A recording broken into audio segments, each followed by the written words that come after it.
Hi viewers, అందరికీ నమస్కారం. 2026 ఫిబ్రవరి నెల 17వ తేదీన శక్తివంతమైన సూర్యగ్రహణం ఏర్పడుతుంది. ఇది సామాన్యమైన గ్రహణం కాదు. కొన్ని వందల సంవత్సరాలు ఒక్కసారి మాత్రమే సంభవించే అత్యంత అరుదైన శక్తివంతమైన గ్రహణం ఇది. అయితే ఈ గ్రహణం కారణంగా ఏర్పడే శుభ ఫలితాలు, అద్భుత యోగాలు కొన్ని రాసుల వారి జీవితాలను పూర్తిగా మార్చేస్తాయి. ఈ సూర్యగ్రహణం వల్ల కొన్ని రాసుల వారికి అఖండ రాజయోగం పట్టబోతుంది. ఈ యోగం వల్ల ముఖ్యంగా ఓ 4 రాసుల వారికి ఊహించని అదృష్టం పట్టబోతుంది. వీరికి ఏది పట్టినా బంగారమే అవుతుంది. వారి ఇంట్లో ధనలక్ష్మి తాండవిస్తుంది. కోటాను కోట్ల ధనరాశులు వీరి సొంతం కాబోతున్నాయి. ఆ అదృష్ట రాశులు ఏవి, వారికి ఎట్లాంటి శుభ ఫలితాలు కలుగుతున్నాయో వివరంగా తెలుసుకుందాం.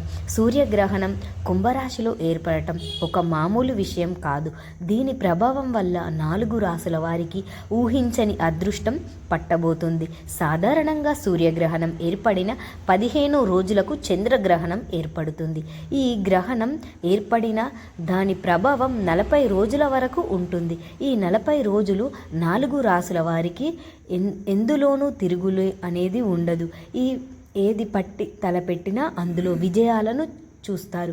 మరి ఇంతకీ ఆ 4 రాసుల వారు ఎవరు, వారికి ఏ గ్రహాల వల్ల కలిగే ప్రయోజనాలు ఏమిటో, ఈ 4 రాసుల వారు ఈ గ్రహణం రోజు మరియు గ్రహణం తర్వాత రోజున తీసుకోవాల్సిన జాగ్రత్తలు ఏమిటో ఇప్పుడు మనం ఈ వీడియోలో వివరంగా తెలుసుకుందాం. ఫ్రెండ్స్, ముందుగా మా వీడియో నచ్చితే లైక్ చేయండి, షేర్ చేయండి. అలాగే మా ఛానల్ని కూడా సబ్స్క్రైబ్ చేసుకొని మాకు సపోర్ట్ చేయండి. ఇక వీడియోలోకి వస్తే, ఫిబ్రవరి 17వ తేదీన మాఘమాస మంగళవారం బహుళ అమావాస్య తిథి నాడు ఈ గ్రహణం ఏర్పడుతుంది.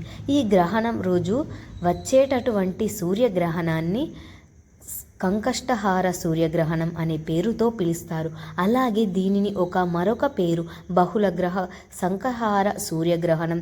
ఈ సూర్యగ్రహణ సమయంలో చంద్రుడు సూర్యుడిని 96% వరకు కప్పేస్తాడు. ఆకాశంలో అద్భుతమైన రింగ్ ఆఫ్ లైన్గా కనిపిస్తుంది. అంటే సూర్యుడు అగ్నితత్వం లాగా కనిపిస్తాడు. ఈ రింగ్ ఆఫ్ లైన్ మొత్తం ఈవెన్ సుమారు 2 నిమిషాల 20 సెకండ్లు కనిపిస్తుంది.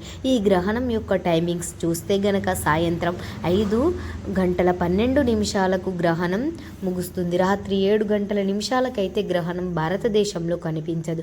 కాబట్టి సూతక కాలం వర్తించదు. ఈ సూర్యగ్రహణం సంభవించింది గ్రహణ సమయంలో సూర్యుడు కుంభరాశిలో ఉండటం వల్ల కొన్ని రాశులకు ఇది అనుకూలంగా ఫలితాలను అందిస్తున్నది.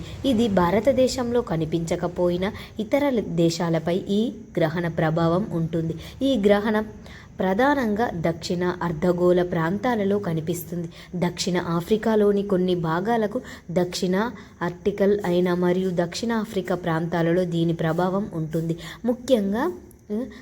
ముఖ్యంగా హిందూ మహాసముద్ర పరిసరాలలో ఈ గ్రహణం సృష్టంగా వీటితో పాటు మన హిందూ మహాసముద్ర ప్రాంతాలు, దక్షిణ భూభాగాలు మరియు మెంజోలి వంటి దేశాలలో కూడా ఈ గ్రహణం చూడవచ్చు. ఈ ప్రాంతాలను మార్పు సృష్టిస్తూ ఉంటుంది. కాబట్టి వీరు గ్రహణ నియమాలు ఖచ్చితంగా పాటించవలసి ఉంటుంది. ఈ గ్రహణం మన భారతదేశంలో కనిపించకపోయినా ఎంతో కొంత ప్రభావం భూమిపై ఉంటుంది. కనుక ఈ గ్రహణం ఏర్పడేటప్పుడు కొన్ని జాగ్రత్తలు తీసుకోవాలి. గ్రహణం భారతదేశంలో కనిపించదు కదా, మరి ఎందుకు ఇవన్నీ చెప్తున్నారు అంటే, గ్రహణం అనేది ఏర్పడినప్పుడు దాని యొక్క రెజిమెంట్ ఈ భూమిపై పడుతుంది. ఈ గ్రహణ భారతదేశంలో కనిపించదు కాబట్టి దేవాలయాలు మూసివేయరు. ఆహార నియమాలు ఏమీ పాటించవలసిన అవసరం లేదు. కానీ గర్భిణీ స్త్రీలు మాత్రం జాగ్రత్తగా ఉండాలి. ఈ సూర్యగ్రహణం అనేది చాలా శక్తివంతమైనది. ఎందుకంటే ఇది పంచగ్రహ కూటమి ఉన్నప్పుడు ఏర్పడుతుంది. పంచగ్రహ కూటమి ఏర్పడినప్పుడు గ్రహణం ఏర్పడటం అనేది చాలా విశేషం. ఇలా ఎన్నో ఏండ్లకు ఇలా ఏర్పడుతుంది. ఈ గ్రహణం వల్ల అన్ని దేశాలలో ఎన్నో మార్పులు వస్తాయి. ముఖ్యంగా ఈ గ్రహణం ఏర్పడే ముందుగానే ఏర్పడిన తర్వాత కానీ ఈ భూకంపాలు లేదా సునామీలు వచ్చే ప్రమాదాలు ఉన్నాయి. ఇవన్నీ పక్కకు పెడితే ఈ గ్రహణం శివరాత్రి తర్వాత వస్తుంది. ఎప్పుడైనా సరే ఉగాదికి ముందుగానే రాత్రి వంటి పవిత్రమైన రోజుకు తర్వాత ఏర్పడే గ్రహణాలు ఉంటాయి కదా, వాటిని విపరీతమైన శక్తులు ఉంటాయి. ఇట్లాంటి గ్రహణాలు ఏర్పడినప్పుడు ప్రతి మనిషి జీవితంపై ప్రభావం ప్రభావం ఉంటుంది. మీరు ఎప్పుడైనా ఈ ప్రభావం మీపై ఉంటుంది. ఇక ఈ గ్రహణం వల్ల ఏ రాసుల వారికి మంచి జరగబోతుందో ఇప్పుడు మనం తెలుసుకుందాం. సాధారణంగా ఏ గ్రహణమైనా సరే అది జన్మ రాశి నుండి 3, 6, 10, 11 స్థానాలలో సంభవిస్తే వారికి అపారమైన ధనలాభం, వృత్తిలో పురోగతి మరియు కుటుంబ సౌఖ్యం కలుగుతుందని శాస్త్ర వచనం. ఏర్పడే గ్రహణం వల్ల మొదటిగా అదృష్టాన్ని పొందే రాశి మేషరాశి. మేషరాశి నుండి లెక్కించినప్పుడు కుంభరాశి 11వ స్థానం అవుతుంది. దీనిని శాస్త్ర లాభస్థానం అని పిలుస్తుంది. ఈ గ్రహణం ప్రభావం వల్ల మేషరాశి వారి జీవితంలో ఆర్థికపరమైన విప్లవం రాబోతుంది. గతంలో మీరు చేసిన పెట్టుబడులలో, అది భూమి కావచ్చు లేదా ఇతర వ్యాపారాలు కావచ్చు, ఇప్పుడు ఊహించని రీతిలో లాభాలను తెచ్చిపెట్టబోతూ ఉంటాయి. మీ కోరికలు నెరవేరే సమయం ఆసన్నమైంది. చాలా కాలంగా మీరు పెండింగ్లో ఉంచిన పనులన్నీ ఇప్పుడు వేగంగా పూర్తి అవుతాయి. ధన ప్రవాహం పెరగడం వల్ల మీ పాత అప్పులన్నీ తీరిపోవడమే కాకుండా భవిష్యత్తు కోసం భారీగా పొదుపు చేసే అవకాశం లభిస్తుంది. ఉద్యోగ రంగంలో ఉన్నవారికి ఈ కాలం ఒక వరం లాంటిది. ఈ కార్యక్రమంలో మీ ప్రతిభకు తగిన గుర్తింపు లభిస్తుంది. మీపై అధికారుల పనితీరు మెచ్చుకోవడమే కాకుండా మీకు పదోన్నత కల్పించే సూచనలు బలంగా ఉన్నాయి.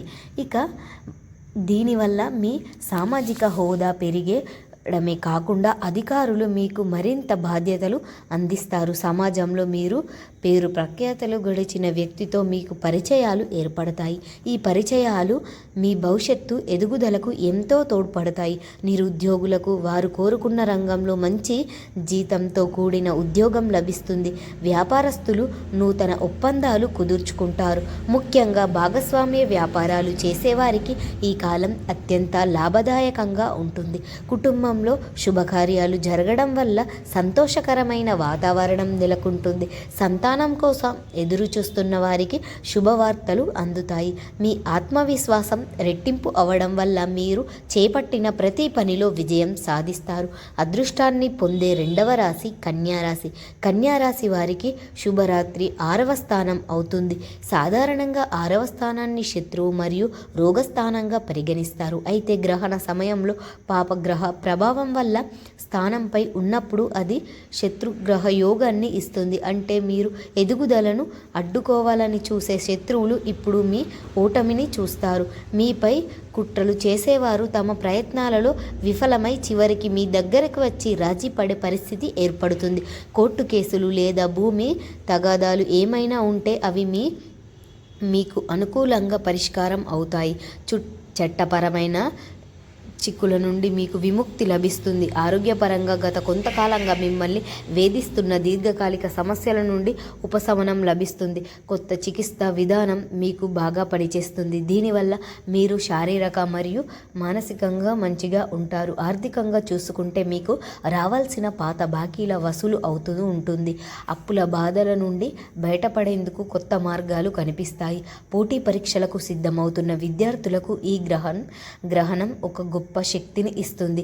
మీ ఏకాగ్రత పెంచడం వల్ల ఇష్టమైన అంశాలు కూడా సులభంగా అర్థం చేసుకుంటూ ఉంటారు. ఇక మరియు పరీక్షలలో ఉత్తమ ఫలితాలను సాధిస్తారు. కార్యక్రమంలో మంచి పనితీరును అందరూ మెచ్చుకుంటారు మరియు ప్రతి అడ్డంకులు కూడా మిమ్మల్ని చూసి గౌరవించే శక్తి మీకు ఏర్పడుతుంది. ఇక విదేశీ ప్రయాణం చూసుకునే వారికి ఈ కాలం ఎంతో కలిసి వస్తుంది. విదేశీ సమస్య ఉంటే మీకు లాభసాటి ఆఫర్లు వచ్చే అవకాశం ఉంది. మీ తెలివితేటలు మరియు కష్టపడే తత్వం వల్ల మీ సమాజంలో ఒక ప్రత్యేక గుర్తింపును పొందుతారు. 3వ అదృష్ట రాశి వృశ్చిక రాశి అని చెప్పుకోవచ్చు. వృశ్చిక రాశి వారికి ఈ రాశి వారికి కుంభరాశి 4వ స్థానం అవుతుంది. దీని జ్యోతిష్య శాస్త్ర పరిభాషలో సుఖస్థానం లేదా మృత్యుస్థానం అని అంటారు. ఈ గ్రహ ప్రభావం వృశ్చిక రాశి వారికి స్థిర ఆస్తులు లాభాలను కలిగిస్తుంది. చాలా కాలంగా సొంత ఇల్లు లేదా స్థలం కొనాలని అనుకుంటున్న వారికి ఇలా ఇప్పుడు సహకారం అవుతుంది. నూతన గృహ నిర్మాణ పనులు ప్రారంభం అవ్వడానికి ఇది అత్యంత అనుకూలమైన సమయం. వాహన యోగం కూడా బలంగా ఉంది కాబట్టి కొత్త వాహనాన్ని కొనుగోలు చేసే అవకాశం ఉంది. ఇంటి వాతావరణం ఎంతో ఆహ్లాదకరంగా మారుతుంది మరియు తల్లిగారి తరపు నుండి ఆస్తి యోగం రావడం వల్ల కూడా ఆమె ద్వారా ఆర్థిక ప్రయోజనం పొందే అవకాశం కూడా ఉంది. వృత్తి జీవితం మీరు గొప్ప స్థిరత్వాన్ని పొందుతారు. మీరు చేసే తగిన కష్టానికి ఫలితం అనేది లభించడమే కాకుండా మీ గౌరవం కూడా పెరుగుతుంది. రియల్ ఎస్టేట్ రంగంలో ఉన్నవారికి సమయం బంగారు కాలం వంటిది. పెద్ద ప్రాజెక్టులు మీ చేతికి వస్తాయి. దీనివల్ల భారీ ధనలాభం కలుగుతుంది. మీలో సృజనాత్మకత పెరుగుతుంది మరియు మీరు చేపట్టే నూతన ప్రయోజనాలు మీకు సామాజికంగా గొప్ప గుర్తింపును తెస్తాయి. మనశ్శాంతి కోసం మీరు చేసే ఆధ్యాత్మిక యాత్రలో విజయవంతం అవుతారు. కుటుంబ సభ్యుల మధ్య ఉన్న చిన్నపాటి మనస్పర్ధలు తొలగిపోతాయి. అందరూ సఖ్యతగా ఉంటారు. బంధువులతో ఉన్న పాత గొడవలు సద్దుమణుగై సంబంధాలు మంచిగా ఏర్పడతాయి. జీవిత భాగస్వామి నుండి మీకు పూర్తి సహకారం లభిస్తుంది. ఇది మీ మానసిక ప్రశాంతతకు దోహదపడుతుంది. మీరు ఏ పని చేసినా, ఏ పని ప్రారంభించినా అది మీకు దిగ్విజయంగా పూర్తి అవుతుంది. దైవ అనుగ్రహం వల్ల మీకు అనుకున్న లక్ష్యాలు సులభంగా నెరవేరుతాయి. 4వ రాశిగా చెప్పుకోవస్తున్న ధనస్సు రాశి వారికి శుభరాత్రి 3వ స్థానం అవుతుంది. దీనివల్ల ఈ గ్రహణ ప్రభావం వల్ల ధనస్సు రాశి వారిలో ధైర్య సాహసాలు పెరుగుతాయి. ఇప్పటి వరకు మీ మనసులో ఉన్న భయాలు, సంకోచాలు తొలగిపోయి మీకు ఏ పనినైనా తలపెట్టుకున్నా పూర్తి చేస్తారు. ఈ కమ్యూనికేషన్ నైపుణ్యాల వల్ల సమాజంలో ఒక ప్రత్యేక గుర్తింపు పొందుతారు. ముఖ్యంగా మీడియా, మార్కెటింగ్ మరియు సాంకేతిక రంగాలలో ఉన్న కాలం ఎంతో లాభదాయకంగా ఉంటుంది. మీ మాట తీరులో మీ ఎదుటి వారిని సులభంగా ఆకట్టుకుంటారు. మీ నుండి పూర్తి మద్దతు అనేది లభిస్తూ ఉంటుంది. మీ తోబుట్టువుల నుండి మీకు పూర్తి మద్దతు లభిస్తుంది. మీ సహకారంతో మీరు కొత్త ప్రాజెక్టులు, వ్యాపారస్తులను ప్రారంభించే అవకాశం ఉంది. చిన్నపాటి ప్రయాణాలు మీకు ఆర్థిక లాభాలను మరియు కొత్త పరిచయాలను తెచ్చిపెడతాయి. ఆధ్యాత్మిక చింతన పెరగడం వల్ల మీకు పుణ్యక్షేత్ర దర్శనం చేసుకుంటే పడుతుంది. ఇక దీనివల్ల భవిష్యత్తులో మీకు గొప్ప ఆర్థిక ప్రయోజనాలు పొందుతారు. పాత మిత్రులను కలవడం వల్ల వ్యాపార విస్తరణకు ప్రణాళిక సిద్ధం చేసుకుంటారు. మీ కీర్తి ప్రతిష్టలు పెరగడం వల్ల సమాజంలో ఒక గొప్ప గౌరవప్రదమైన స్థానాన్ని చేరుకుంటారు. ఇక రచయితలు, కళాకారులు మరియు ఇతర సామాజిక సేవలో ఉన్నవారికి ఈ సమయం ఎంత అనుకూలంగా ఉంటుంది. మీ ప్రతిభను తగిన అవార్డు లేదా గుర్తింపు లభించే అవకాశం ఉంది. క్రీడారంగంలో ఉన్నవారు గొప్ప విజయాలను సాధిస్తారు. ప్రభుత్వం నుండి రావాల్సిన అనుమతులు లేదా నిధులు సకాలంలో అందుతాయి. మొత్తానికి ఈ కాలం ఈ వ్యక్తిగత మరియు వృత్తిగత ఎదుగుదల దోహదపడుతుంది. ఒక సూర్యగ్రహణం ఏర్పడిన రోజున కేవలం గ్రహణ ప్రభావమే కాకుండా పంచగ్రహ కూటమి మరియు అమావాస్య కలవడం అనేది జ్యోతిష శాస్త్ర పరంగా అత్యంత శక్తివంతమైన మరియు అరుదైన సమయంగా పరిగణింపబడుతుంది.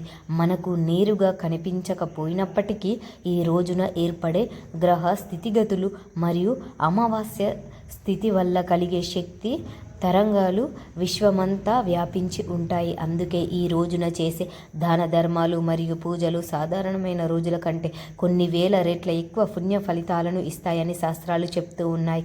ముఖ్యంగా అమావాస్య అనేది పితృదేవతలకు అత్యంత ప్రీతికరమైన రోజు కాబట్టి ఈ రోజున ఉదయాన్నే నిద్రలేచి తలస్నానం చేసి మీ పితృదేవతలకు ఆద్యం తలుచుకుంటూ లేదా పిండ ప్రదానాలు చేయడం వల్ల వంశ అభివృద్ధి కలుగుతుంది మరియు పితృదోషాల నుండి మీకు విముక్తి లభిస్తుంది.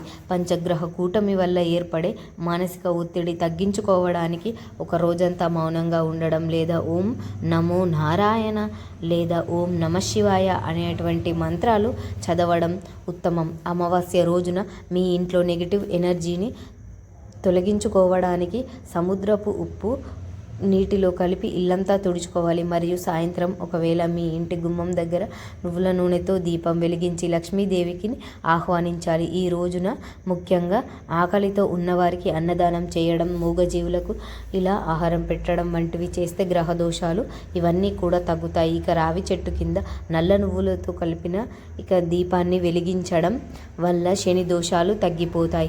ఆర్థిక ఇబ్బందులతో సతమతమవుతున్న వారు ఈ రోజున పేదవారికి పాత బట్టలు లేదా గొడుగులు లేదా చెప్పులు దానం చేయడం వల్ల దరిద్రం వదిలి లక్ష్మీ కటాక్షం సిద్ధిస్తుంది.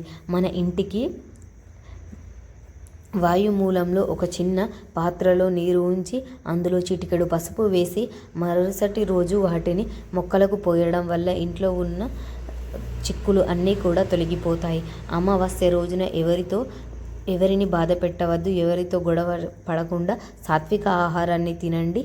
ఈరోజు లింగాభిషేకం చేయడం మానసిక ప్రశాంతత ఇవ్వడమే కాకుండా సిద్ధి బుద్ధి మంచిగా ఉంటుంది. ఇట్లాంటి పవిత్రమైన రోజున చేసే ప్రతి చిన్న మంచి పని కూడా మీ భవిష్యత్తుకు మంచిగా మారుస్తూ ఉంటుంది. కాబట్టి భక్తితో మరియు నమ్మకంతో ఇప్పుడు మనం చెప్పుకున్న పరిహారాలను పాటించి దైవానుగ్రహాన్ని పొందండి. ఆనందంగా సంతోషంగా జీవించండి. మా వీడియో నచ్చితే లైక్ చేయండి, షేర్ చేయండి. అలాగే మా ఛానల్ని సబ్స్క్రైబ్ చేసుకోండి. మీ అందరికీ ధన్యవాదములు.